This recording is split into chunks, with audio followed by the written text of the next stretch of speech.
Hello guys, इस video में हम सॉल्व करेंगे क्लास 11th एक्सरसाइज 9.3 के क्वेश्चन 1 को और क्वेश्चन 2 को। तो चलिए सबसे पहले क्वेश्चन 1 को। क्वेश्चन 1 में हमसे कहा गया है find the 20th and nth terms of the GP.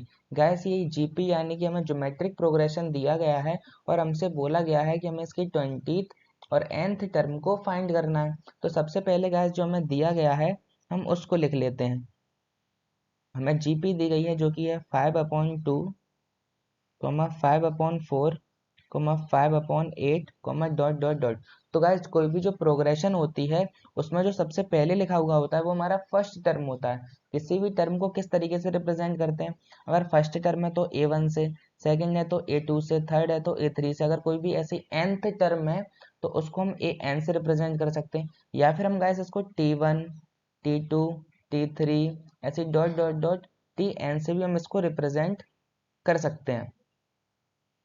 तो ठीक है, ये इस प्रोग्रेशन से हमें क्या पता चल रहा है, सबसे पहले तो हमें फर्स्ट टर्म पता चल रही है तो हम उसको लिख लेते हैं जो कि है गाइस 5/2।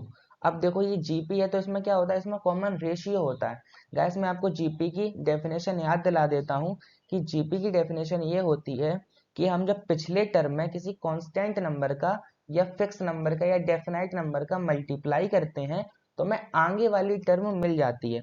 जैसे ये 5/2 है, इसमें गाइस अगर हम 1/2 का मल्टीप्लाई करें तो हमें 5/4 मिल जाएगा। 5/4 में जब हम फिर से 1/2 का मल्टीप्लाई करेंगे तो हमें 5/8 मिल जाएगा। तो 1/2 हम क्या क्या है, कांस्टेंट नंबर से पिछली टर्म में मल्टीप्लाई कर रहे हैं तो हमें आगे वाला टर्म मिल रहा है, यानी कि ये जीपी है। ठीक है, ये तो गाइस अब यहाँ पे जो 1/2 होता है इसी को गाइस हम कॉमन रेशियो बोलते हैं और उसे गाइस हम आर से रिप्रेजेंट करते हैं। अब ये तो मैंने आपको एक डेफिनेशन के तरीके से बता दिया। इसका इसको हम निकालते कैसे हैं, इसका एक फॉर्मूला होता है कि second term divide by first term. Second term को A2 से रिप्रेजेंट कर रहे हैं यहाँ पे, फर्स्ट टर्म को A1 से किया है। सेकंड टर्म में गाइस 5/4, फर्स्ट टर्म में 5/2। तो गाइस हम जब इनको कैंसिल आउट करेंगे तो देखो ये 1/2 ही तो आ गया, तो कॉमन रेशियो आ गया गाइस हमारे पास 1/2। हमें क्या करना है, हमें गाइस 20th और nth टर्म निकालनी है। तो गाइस देखो कोई भी जो nth टर्म का फॉर्मूला होता है, जनरल फॉर्म क्या होता है, ये होता है a × r⁻n−1। ए गाइस यहाँ पे हमारा फर्स्ट टर्म है जो कि है 5/2, आर कॉमन रेशियो जो कि हमारे पास 1/2 आया है, 1/2 की होल पावर n−1, क्योंकि हमें nth टर्म निकालनी है इसलिए यहाँ पे n हमें पता नहीं है। तो 5 देखो 1 की पावर तो कुछ भी हो, ये मल्टीप्लाई डॉट का मतलब यहाँ पे मल्टीप्लाई है। ठीक है, 1 की पावर कुछ भी हो 1 ही रहता है, ये 2 की पावर n−1 हो जाएगा।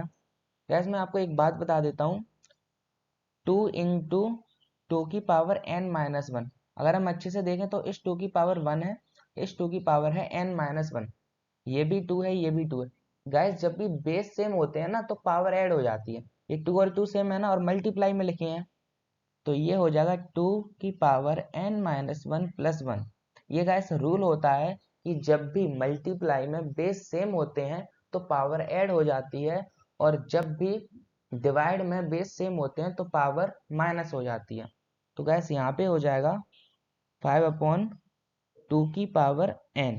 तो nth टर्म गैस हमें निकालना था, वो आ गया 5/2 की पावर n। अब हमें क्या करना है, अब हमें 20th टर्म निकालना है। इसी तरीके से निकालेंगे, ये हो जाएगा a × r की पावर 20−1 यानी कि 19। ए फर्स्ट टर्म है जो कि है 5/2, मल्टीप्लाई आर है गाइस हमारे पास 1/2 की होल पावर 19, ये हो जाएगा 5/2 मल्टीप्लाई 1/2 की पावर 19। यहाँ पे भी गाइस वही वाला केस है, बेस सेम है तो पावर ऐड हो जाएंगी, तो 5/2 की पावर 20। तो गाइस हमसे बोला गया था कि हमें जीपी की nth टर्म को और 20th टर्म को निकालना था और हमने दोनों को ही निकाल लिया। अब गाइस क्वेश्चन सेकंड को करते हैं। क्वेश्चन 2 में हमसे कहा गया है find the 12th term of a GP whose 8th term is 192 and the common ratio is 2। तो गाइस क्वेश्चन के कहने का ये मतलब है कि हमें जीपी की 12th टर्म को फाइंड करना है और उसे फाइंड करने के लिए हमें 8th टर्म दी गई है जो कि है 192 और कॉमन रेशियो दिया गया है 2। तो सबसे पहले हमें जो गिवन होता है हम उसको लिख लेते हैं। गिवन क्या क्या है, 8th टर्म दी गई है जो कि है गाइस 192 और कॉमन रेशियो दिया गया है उसे आर से रिप्रेजेंट करते हैं जो कि है 2।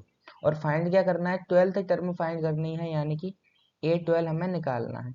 ठीक है गाइस, कोई भी जो nth टर्म होती है, अभी ही आपको बताया, इसका जनरल फॉर्म क्या होता है, a इंटू आर की पावर n माइनस वन। तो A8 यानी एट्थ टर्म को हम कैसे लिख सकते हैं, a इंटू आर की पावर 7, 8 माइनस वन यानी कि 7। ये है गाइस 192। आर यहाँ पे देखो, आर हमें दिया गया है जो कि है 2।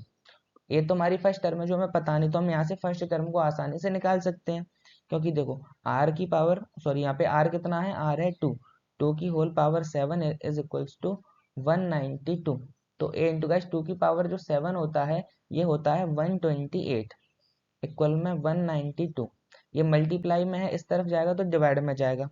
तो ए इक्वल 192 डिवाइड बाई 128। इसको जब हम कैंसिल करेंगे तो ये 3/2 आ जाएगा हमारे पास। तो फर्स्ट टर्म आ गई गाइस हमारे पास 3/2। कॉमन रेशियो में 2 दिया ही गया है, तो A12 यानी कि ट्वेल्थ टर्म को हम निकाल सकते हैं। ये कितना होगा, ये होगा a इंटू आर की पावर 12 माइनस वन यानी कि आर की पावर 11। ये फर्स्ट टर्म है जो कि ये आया है 3/2 मल्टीप्लाई आर है गाइस हमारे पास कॉमन रेशियो जो कि है 2, 2 की होल पावर 11। यहाँ पे देखो, यहाँ पे 2, यहाँ पे क्या है मल्टीप्लाई में, और यहाँ पे डिवाइड में, तो यहाँ से ये एक 2 कैंसिल आउट हो जाएगा। तो ये बचेगा 3 इंटू टू की पावर 10। गाइस आपको पता हो, देखो ये बात है ना, कुछ याद रखनी होती है। 2 की पावर 1 से लेकर 10 तक आप याद करो तो ना कहीं आपको बहुत अच्छे से काम आएगा। अब मैंने क्या है ना, ये याद कर लिया है। तो 2 की पावर 10 होता है 1024, मल्टीप्लाई करेंगे तो ये हो जाएगा 3072।